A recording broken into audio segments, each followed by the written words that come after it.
Bismillahirrahmanirrahim. Assalamualaikum warahmatullahi wabarakatuh.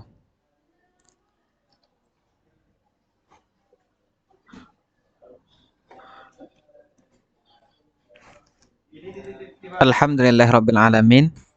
Wassalatu wassalamu ala rasulillahi ajma'in. Rabbi shrah li sadri wa yassir li amri wahlul 'uqdatam min lisani yafqahul qawli. Baik anak-anak Ustadz, pada hari ini kita belajar pembelajaran 3 subtema 2 tema 2 kelas 5. Kita masuk dulu kepada tujuan pembelajaran. Tujuan pembelajaran yang pertama,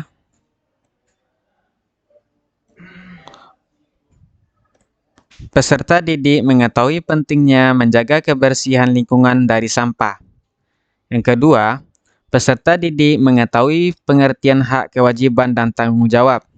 Yang ketiga, peserta didik mengetahui jenis-jenis usaha ekonomi yang dikelola sendiri atau kelompok. Kita masuk dulu kepada yang pertama, yaitu peserta didik mengetahui pentingnya menjaga kebersihan lingkungan dari sampah. Kita baca teks bacaan berikut. Pada hari Minggu, warga di daerah tempat tinggal Edo mengadakan kerja bakti. Mereka membersihkan sampah-sampah yang menumpuk. Selama ini, bau busuk dari tumpukan sampah telah mencemari udara di lingkungan tempat tinggal itu. Warga harus menutup hidung saat melewati tumpukan sampah yang membusuk. Sebelum melakukan kerja bakti, seminggu sebelumnya, warga bermusyawarah untuk mencari pemecahan dari masalah sampah. Selain menggunung dan berbau busuk, kadang-kadang tempat sampah itu terlihat berantakan karena ada beberapa orang yang berusaha mencari botol-botol bekas untuk didaur ulang. Akibatnya, pemandangan dan udara di lingkungan sekitar tempat sampah jadi kotor dan bau. Setelah bermusyawarah, warga mendapat sebuah penyelesaian. Warga akan menyiapkan 2 macam tempat sampah. Satu tempat sampah untuk menampung sampah-sampah yang dapat didaur ulang seperti kertas dan botol-botol bekas.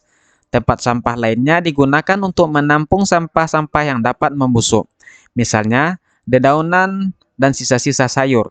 Selanjutnya, sampah-sampah yang dapat membusuk itu akan diolah menjadi pupuk kompos yang dapat digunakan warga untuk memupuk tanaman. Dalam kegiatan musyawarah dan kerja bakti,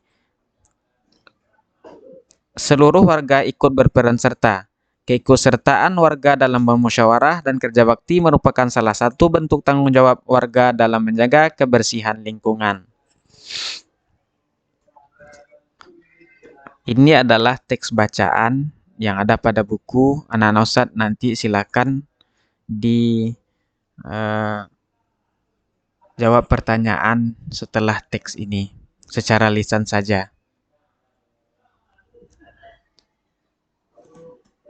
Selanjutnya, yang kedua, peserta didik mengetahui pengertian hak, kewajiban, dan tanggung jawab.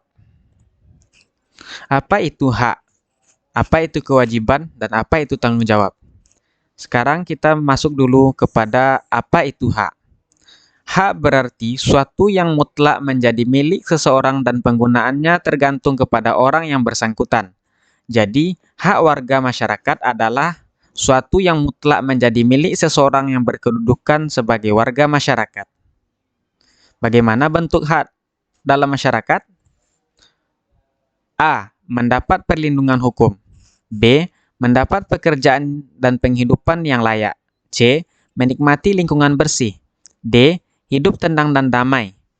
E. Bebas memilih, memeluk, dan menjalankan agama. F. Berpendapat dan berorganisasi. G. Mengembangkan kebudayaan daerah. Itu contoh bentuk dari hak. Sekarang, apa itu kewajiban? Kewajiban berarti sesuatu yang harus dilakukan dengan penuh rasa tanggung jawab. Jadi, kewajiban warga masyarakat adalah suatu yang harus dilakukan seseorang sebagai warga masyarakat dengan penuh rasa tanggung jawab. Bagaimana bentuk kewajiban dalam masyarakat? Yaitu A. Mematuhi aturan atau norma yang berlaku dalam masyarakat. B. Menjaga ketenangan dan ketertiban lingkungan masyarakat. C. mengikuti kegiatan yang ada di lingkungan RT, RW, atau desa setempat. Misalnya kegiatan kerja bakti, gotong royong, dan musyawarah warga masyarakat setempat. D. Menghormati tetangga di lingkungan tempat tinggal. E. Membantu tetangga yang terkena musibah. F. Menjaga kebersihan lingkungan tempat tinggal.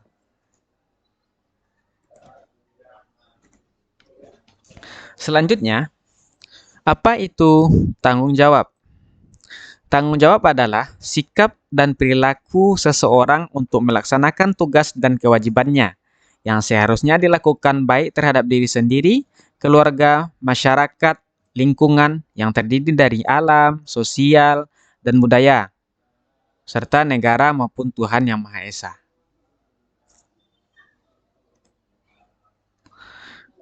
Kita lanjut kepada tujuan pembelajaran yang ketiga, yaitu peserta didik mengetahui jenis-jenis usaha ekonomi yang dikelola sendiri atau kelompok.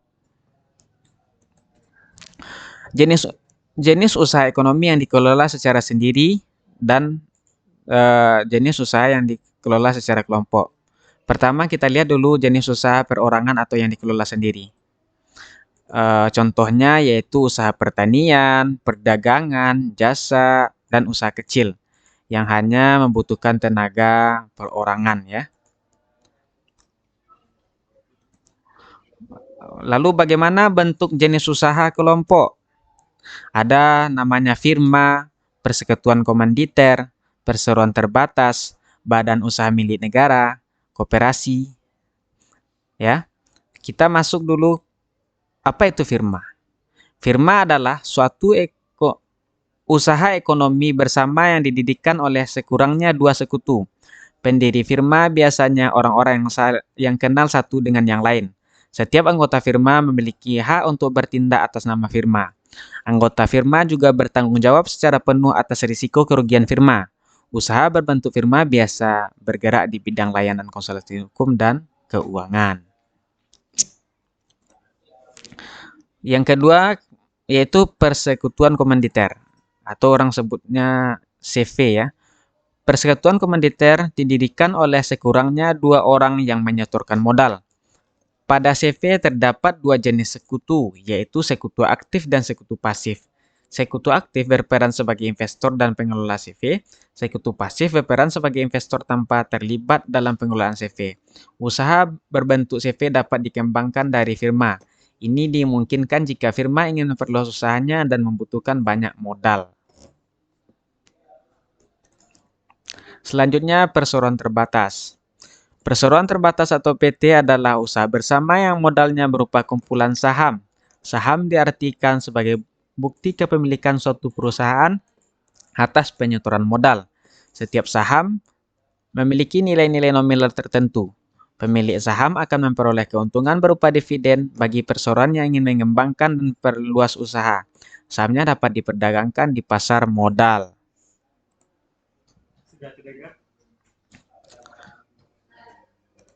Sekarang kita lihat bentuk dari badan usaha milik negara. Ya. Badan usaha milik negara atau BUMN atau perusahaan negara yaitu sebuah perusahaan yang seluruh atau sebagian modalnya dimiliki negara. BUMN dapat berbentuk perusahaan umum atau perum dan perseroan terbatas atau PT. BUMN bergerak di bidang usaha yang bersifat strategis atau vital. Di Indonesia juga terdapat badan usaha milik daerah atau BUMD atau perusahaan daerah. BUMD merupakan perusahaan yang modalnya dimiliki pemerintah daerah. Tujuan pendirian BUMD sebagai berikut. 1. Ikut melaksanakan pembangunan ekonomi daerah dan pembangunan ekonomi nasional. Yang kedua, memenuhi kebutuhan rakyat dan menyediakan lapangan kerja untuk mewujudkan masyarakat adil dan makmur. Selanjutnya adalah kooperasi ya. Di Indonesia, berkembang usaha bersama yang bertujuan untuk menyejahterakan anggotanya. Usaha yang dimaksud adalah koperasi. Menurut Undang-Undang Nomor 25 Tahun 1992 tentang perkoperasian, koperasi adalah badan usaha yang beranggotakan orang-orang atau badan hukum koperasi dengan melandaskan kegiatan berdasarkan prinsip koperasi, sekaligus gerakan ekonomi rakyat yang berdasarkan azas kekeluargaan. Koperasi pertama kali dikembangkan oleh Dr. Andos Muhammad Hatta. Atas perannya tersebut, beliau dijuluki Bapak Koperasi Indonesia. Ada beberapa bentuk koperasi yang berkembang di Indonesia. Bentuk koperasi di Indonesia sebagai berikut. 1. Koperasi konsumsi, yaitu usaha bersama yang menyediakan berbagai barang konsumsi untuk memenuhi kebutuhan sehari-hari. Contohnya beras, gula, minyak, sabun, peralatan rumah tangga, dan barang elektronik. Tujuannya memenuhi kebutuhan konsumsi sehari-hari bagi anggota dan dengan harga dan mutu yang layak. Yang kedua, koperasi simpan pinjam, yaitu usaha bersama yang menyediakan layanan simpan pinjam. Koperasi jenis ini menerima simpanan dari anggota. Selanjutnya, uang yang telah terkumpul dipinjamkan kepada anggota. Yang ketiga, koperasi produksi, yaitu usaha bersama yang menyediakan bahan-bahan baku produksi dan menyalurkan hasil produksi anggotanya. Koperasi ini beranggotakan para produsen atau pengusaha, misalnya pengusaha batik, tahu, dan tempe, serta sapi perah. Yang keempat, koperasi jasa, yaitu usaha bersama yang menyediakan layanan atau jasa tertentu bagi anggotanya, contohnya koperasi angkutan. Yang kelima, koperasi serba usaha, yaitu usaha bersama mengelola berbagai jenis usaha, misalnya penyediaan barang konsumsi, simpan pinjam, penyediaan bahan baku, dan penyaluran hasil produksi, contohnya koperasi unit desa atau KUD. Baik anak-anak Ustadz, itulah materi kita pada hari ini. Jazakumullahu khairan katsira. Semoga Allah membalas anak-anak Ustadz dengan kebaikan yang banyak. Ya. Subhanakallahumma wa bihamdika asyhadu an la ilaha illa anta astaghfiruka wa atubu ilaik. Assalamualaikum warahmatullahi wabarakatuh.